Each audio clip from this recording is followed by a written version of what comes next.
Okay, so continuation. So kanina, from the last time we determined that it is a turbulent flow.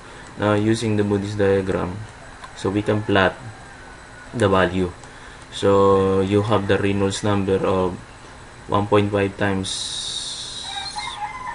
10 to the power of 5. So plotting that one here.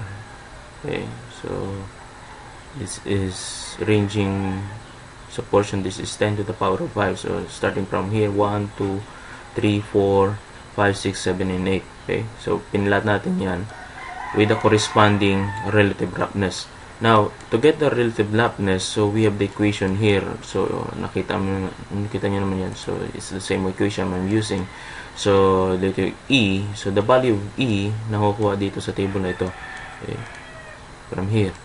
So from here, makikita nyo, we have the roughness E, then you have your C factor, then you have your type of surface, pipe or surface. Now, we're using steel, then categorized tayo as galvanized plane. Then, so we'll be using, we have low, high, and design. So we'll be using 0.002 na lang, okay, for our sheet metal. Now, plotting that one, or solving that one, sorry. So, we have 0.002 feet. So, since our diameter is 0.3, so we need to convert that one. So, we have 0.002 for the final answer. Now, plotting that one, so from here, you have 0.002. Okay, so you have now the curve. So, baybayin natin yan. So, kung saan sila magbangga ng relative roughness. So, we have the corresponding value of your friction factor, which is 0.028. So, that is in between 0.25 and 0.03. Okay? Now, so, substituting, okay, class, I'll clarify nga pala. Sorry for the, we have the wrong equation. So, supposed to be this is yan lang. Then, we have this one. So, times the density of air. Okay. So that is yung pinakita ko kasi before is another form of Darcy-Weisbach we'll be using on the other design. Now, this is for the ducting. So, we have here, okay, so substituting plug and play, we have 0.028. We have your length, that is 50 meters. We have your diameter, 0.3. Then we have 8 meter per second squared is the velocity divided by 2, then 1.165 kilogram per cubic meter. Then finally, so that's why na-determine ko na we'll explain kung bakit nagkaganon tayo, because of the units. Because usually the units will be meter, but we are aftering the Pascal unit. So that's why I rephrase the equation. Now, finally, substituting, we have now the value of 52.19 pascals. So that will be the pressure drop of the round duct or circular duct. Okay. So this is for class. This is for round duct. Now, so paano pag rectangular duct? Okay, so that will be the next. So, for pressure drop in a rectangular duct, okay, so we have yung equation natin, it will be i-change. So, we have their equation kasi ito yung mostly ginagamit in industry, yung circular duct.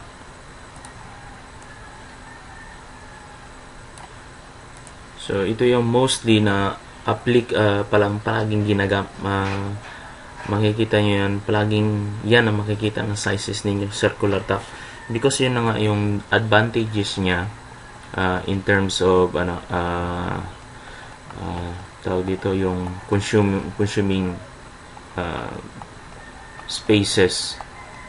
So we have the equation, so the same equation now, pero this one your D, we have your D equivalent, so diameter equivalent.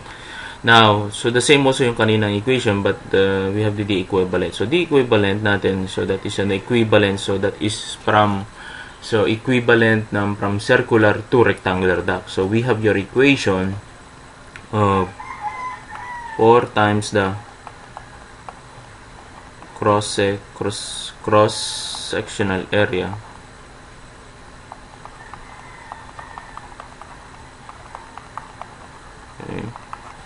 then divided by the perimeter.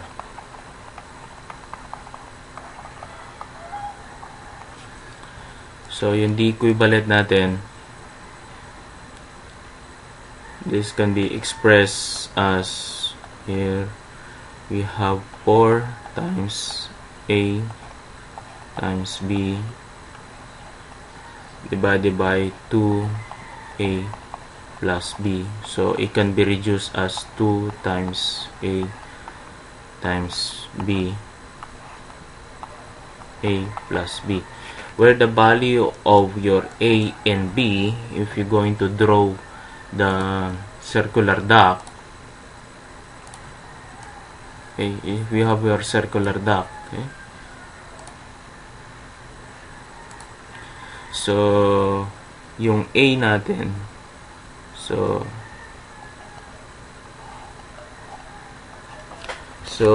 A times the height of that. So this is the sectional view ng duct natin.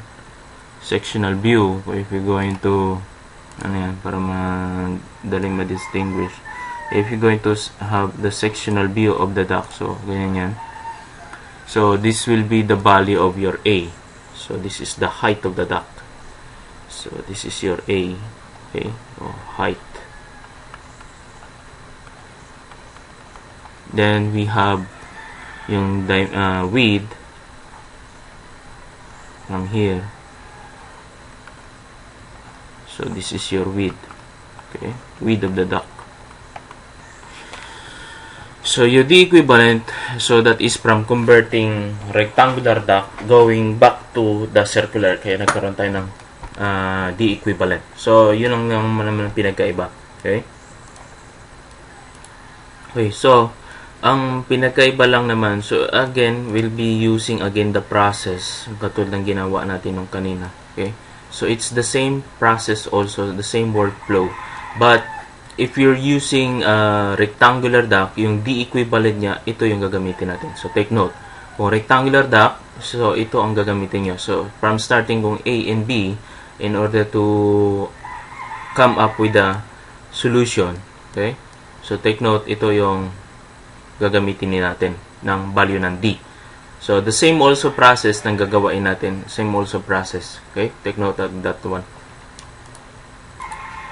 Okay, so let's go to pressure drop in fittings. So, ano yung mga fittings ng ducts natin? So, you will be encountering that one when you go to practice in HVAC. Kung sino man sa inyo will be desired to practice in HVAC. So, pressure drop in fittings, we have your common fittings. So we have one, it can be listed as sudden, call it sudden enlargement.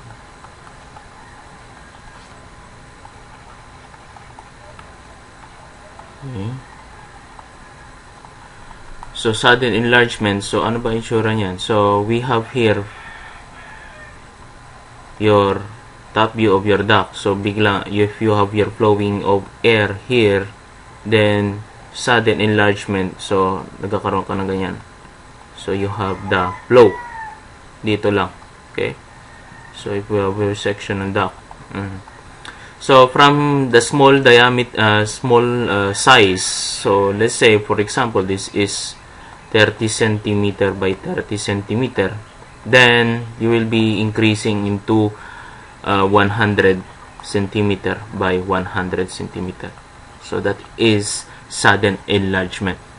Now, next we have sudden contraction. So this is reverse ng sudden enlargement. So sudden contraction. Okay. So sudden contraction naman, you have your flow here. So that is the reverse nung una. Okay. Yan. So you have here flow, then from 100 centimeter by 100 centimeter, you're going to reduce into 30 centimeter by 30 centimeter. So you have noticed the flow is pag ganon. So that is sudden contraction. Then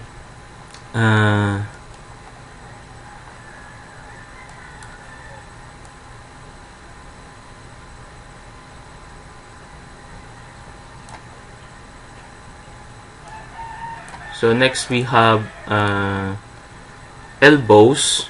So we have 3 elbows. Okay. So elbows usually parang siko. So you have your duct flowing like this. Yan. So elbow. So it doesn't matter kung anong flow. So yan. So flowing here.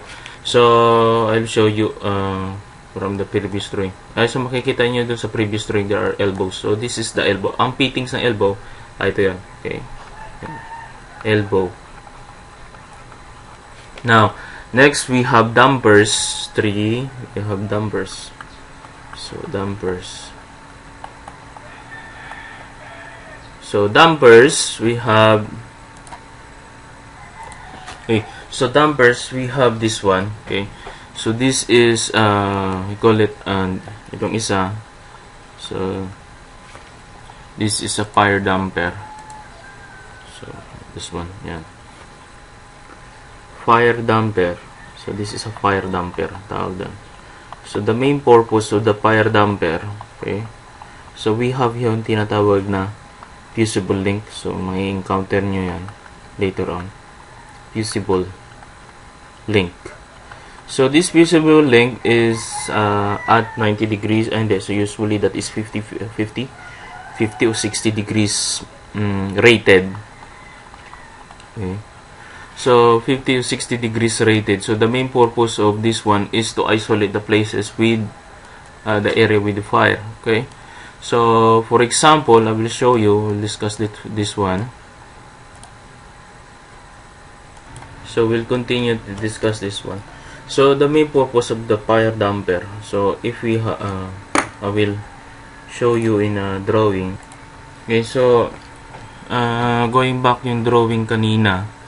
So we have sinasabi ko fire damper. So makikita niya. So that is symbolizes as FD. So ito 'yon, no. Okay. So we have your fire damper here. So we have your fire damper here. Ito 'yon. So yan, nakita nyo, that is FD. So that is the fire, stands for the fire damper. So the main purpose if you have yung fire damper here is to isolate the air going in. So kung just in case na nagkaroon ng sunog dito, so you have build up of fire. So you have a build up of fire here. Okay. So you have a build up of fire dito sa room na ito.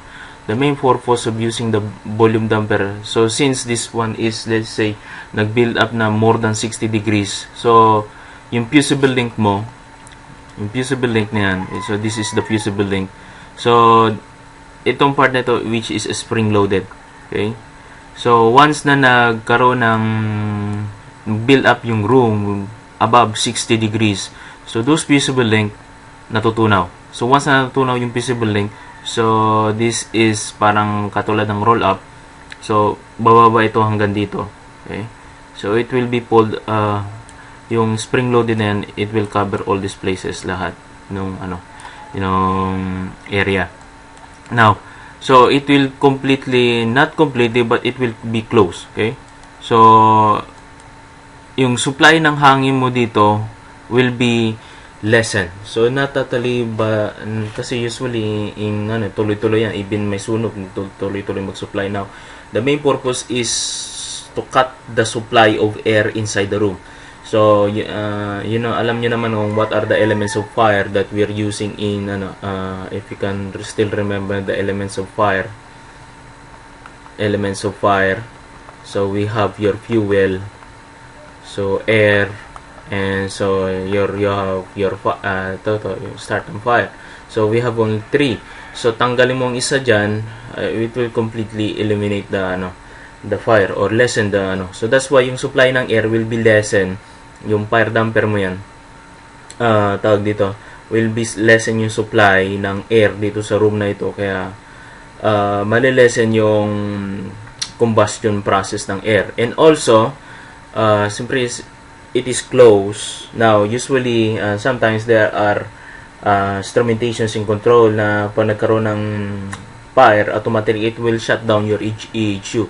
So, kung nag-shut down ng EHU, the main purpose of also the fire damper is not yung hangin na usok dito will not cross doon sa ibang rooms and ibang places. Okay? So, once kasi nagkaroon ng usok, nag-transfer from one place to another, so that is the time na nagkakaroon ng panic yung mga tao. So, that is the time that the visibility ng area will lessen. So, pag mausok, natataranta, nagpapanik yung tao. And also, para to eliminate the suffocation ng tao doon inside the building. So that is the use of the fire damper. Now we have another types of damper, which is yung tinatawag nating volume control damper. Ito yung kanina na dinidiscuss ko. Volume control damper. Okay. So volume control damper or tinatawag na BCD. Yan. So the main purpose of the volume control damper is to control. So makikita niyo, you have your lever here, so you can adjust, close, and open nung para siyang jealousy, da?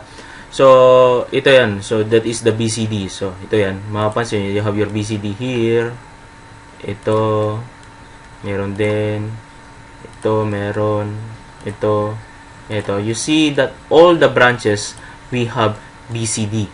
Okay, so the main purpose is to control the volume of air. So, ito, meron pa. Okay? Then, meron pa ito. So, you have the control the air flowing. Okay? So, that is the main purpose. So, yan. We have your BCD. Okay? So, we have your BCD here also in the staircase. So, this is the staircase hagdanan. Okay? So, yan. Meron. So, the main purpose of the BCD is to control the flow of air. Katulad na lang ito. If we don't have the volume control damper, we cannot limit the flow of air passing here. So that is the main purpose, is to control the amount of air passing, going here and going here. So that is the main purpose of using the volume control damper. And every branches dapat merong volume control damper para makontrol natin, ma-balance mo ng maayos ang system. So later on, pag matapos ang ducting, na-install ang ducting, there is yung tinatawag, lastly, we have yung testing and commissioning. So, testing and commissioning. So, from the in the testing and commissioning, so that is the time you're going to test. Okay, so you're going to test the volume flow rate for each room. So, how are we going to test? By means of an instrument. So, we're going to measure the volume flow rate of each room kung tama ba siya. So, that is nagkakaroon ng system balancing. Okay. System balancing. So from system balancing, you're going to balance all the air passing here, passing there, passing there. So ito ay usually in construction, this is done by a third party contractor. So they are the one who's responsible for testing and commissioning. So matrabaho siya usually, grabe matrabaho kasi you have to revisit each room. Okay, so you have to revisit, you have to measure the volume flow rate of each room ng bawat na yan. Ay kung maraming room na ito, usually this is in when I was working, this is already 100 rooms and it is 4 na palapag. So could you imagine? So lahat ng room yan, kung you are in the working as a contractor of testing, commissioning or system balancing ng air ducting, so lahat ng room you're going to visit and you're going to adjust the BCD. So adjust mo itong mga BCD na ito in order to meet yung requirements ng system. Okay. Next we have filters. Okay, so filters usually from its word is usually to filter the air. So ano yun? To remove the dust and sun. Okay? So in my previous work, we have yung, so since I was working in the Dubai, so we have may time kasi dumadating na yung nagkakaroon ng sunstorm. So ang sunstorm usually from its word sun, so that is may parang may malakas na hangin, there is a malakas na hangin, large volume of air circulating the places. So kaya nagkakaroon yung sun, yung buhangin sumasama doon, so malakas na force of air moving around the places. So yung buhangin sumasama doon sa hangin. So pag nangyari yon, you have your sunstorm. So usually pag nagda-drive ka, that is zero visibility at when we say zero visibility, that is wala ka talagang makita but sun ng sun lang na lumilipad doon sa hangin with is napakalakas. So that is yung air handling unit namin. Usually you have your air handling unit if you have the box here, your air handling unit. So before your before our AHU, yung AHU namin, so meron kami tinatawag na sun filter. Okay, so this is applicable on the Middle East kasi doon lang nagkakaroon ng sunstorm. So we have your sun filter, so para paghigop ng air handling unit, okay, so hindi siya papasok doon sa AHU. So usually kung mahigop ng hangin, it will be distributed inside the building. So nagkakaroon kami naglalagay ng sun filter before the AHU to isolate o to filter. Now, so sa atin naman, if you will notice, we have other installed filters para hindi pumasok yung alikabok. Usually alikabok lang naman dito sa atin. Mapapansin nyo yan. Also yung electric pan ninyo. So if you will notice, kung pag matagal mo 3 months, 4 months, yung grill ng electric pan are filled with dust. So other units or yung mga they install filters. So those filters provide also pressure drop since it hinders or it hinders the flow of air. So that's why it provides pressure drop. So usually nililinis siya in order to remove the dust, kasi kung nag-build up na yung maraming dust doon sa filters, so it will gradually increase the pressure drop since air cannot penetrate anymore. So it will gradually increase the pressure drops ng system kasi nga it hinders na yung flow ng air. So next we have also yung the air register or air grills. Okay, so we have ito yung makikita nyo. Usually this is common yan pag if you will go to the mall. So ito yung tinatawag na air register or air grills. So it is composed of fins, ganyan. Okay, then ganun. So the main purpose of this one is to usually is to provide proper air distribution. So if you have the air grill na ganito, so I will draw so usually it will be like this. So and you have your air flowing here. Then your air grills are para ding siyang damper, but it is maliit. Pero it does not usually close it all. So ganyan siya. Okay. So it is a series of blades. Ganyan. Now, mapapansin nyo, bilog na ito, this is a shafting. So, the main purpose of this one is you can adjust, you can twist. So, kung halimbawa, yan. So, you can play yung, ganyan siya, may play siya. So, it can be, pwedeng ganito. Okay. The point purpose is to bounce yung proper distribution ng air. So, usually, the flow air will be ganyan. Okay. Kung ganyan yung in-adjust mo yung grill mo. Okay. So, yung takbo ng hangin mo is paayon doon sa blade ng grill. So, that is the main purpose. And this one also give pressure drop to the systems. So since kung ano man tamaan yan, usually it will absorb the impact of air on this blade. So nagkakaroon ng absorption of force from the air. So nagkakaroon tayo ng pressure drop. So that is one also of pressure drop. Usually the value of the air grill ng pressure drop is already given from the manufacturer. So kung sino man magagawa niyan ng manufacturer, they provide also the how much is the pressure drop. So also sa mga aklat natin ng HVAC, so from your ASHRAE, you can get the value or the assumed value how much is the air pressure drop. So this is not computed but already given sa mga aklat. Then you just have to plug and play how much is the value.